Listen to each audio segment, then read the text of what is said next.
Bonjour, bonsoir tout le monde, ça va dépendre de regarder la vidéo. Tout le monde connaît que non ça, c'est Andree.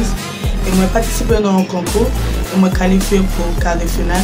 Maintenant nous pouvons abonner avec channel ça et puis nous pouvons voter pour moi.